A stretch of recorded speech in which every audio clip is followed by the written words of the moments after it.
Assalamualaikum warahmatullahi wabarakatuh. Perkenalkan, nama saya Endah Safitri. Saya merupakan guru kelas 2 di SDN Rembang 1, Kota Blitar. Pada musim pandemi seperti saat ini, anak-anak belajar di rumah. Biasanya perpustakaan yang ramai itu menjadi sangat sepi karena memang mereka sedang belajar di rumah. Untuk itu, saya membutuhkan rumah belajar menjadikan sebagai alternatif anak-anak untuk mencari materi yang mereka butuhkan. Jadi, anak-anak meski belajar di rumah tetap mendapatkan materi yang mereka butuhkan tanpa ketinggalan pelajaran. Wabah COVID-19 membuat kita membatasi interaksi sosial untuk memutus rantai penyebarannya, termasuk proses belajar mengajar di kelas. Meski demikian, pendidikan tetap harus berlanjut, salah satunya dengan memanfaatkan sistem online learning. Dengan sistem ini, murid dan guru tidak perlu bertemu, namun proses belajar mengajar dapat terus berlanjut.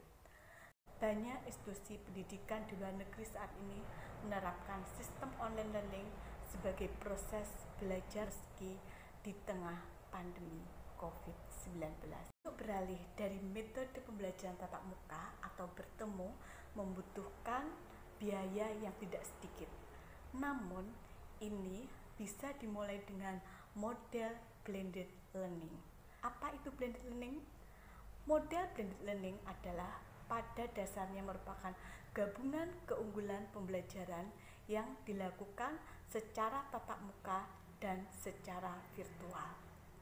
Blended learning adalah sebuah kemudahan pembelajaran yang menggabungkan berbagai cara penyampaian, model pengajaran, dan gaya pembelajaran, memperkenalkan berbagai pilihan media dialog antara fasilitator dengan orang yang mendapatkan pengajaran.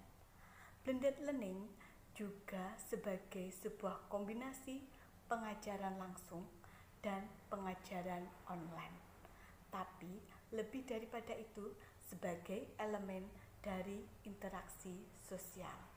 Nah, untuk sekolah kami menggunakan metode blended learning terutama untuk kelas 2. Saya menggunakan media WhatsApp untuk berkomunikasi dengan wali murid. Karena untuk kelas 2 biasanya mereka masih belum bisa mandiri, mereka masih dibantu oleh orang tua mereka dalam menyelesaikan tugas karena memang untuk pembelajaran daring ini membutuhkan teknologi. Nah, di sini selain menggunakan media WhatsApp, saya juga menggunakan media Google Form untuk memberikan tugas kepada anak-anak.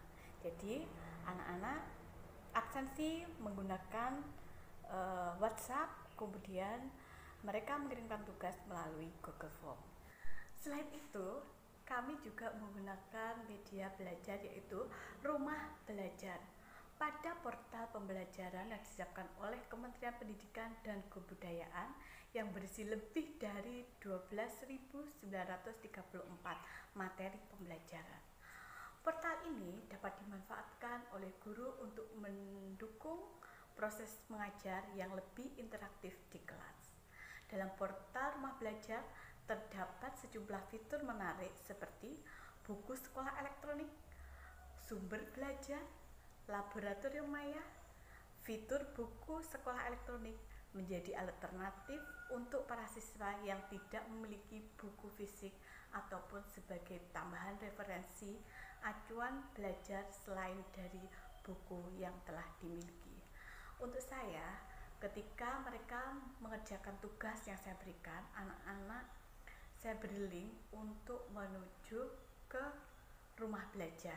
Di sana mereka bisa mencari tambahan ilmu atau mencari materi-materi di dalam rumah belajar. Demikian tadi manfaat rumah belajar yang sangat berperan penting dalam menyajikan pelajaran dengan mudah meski jarak jauh.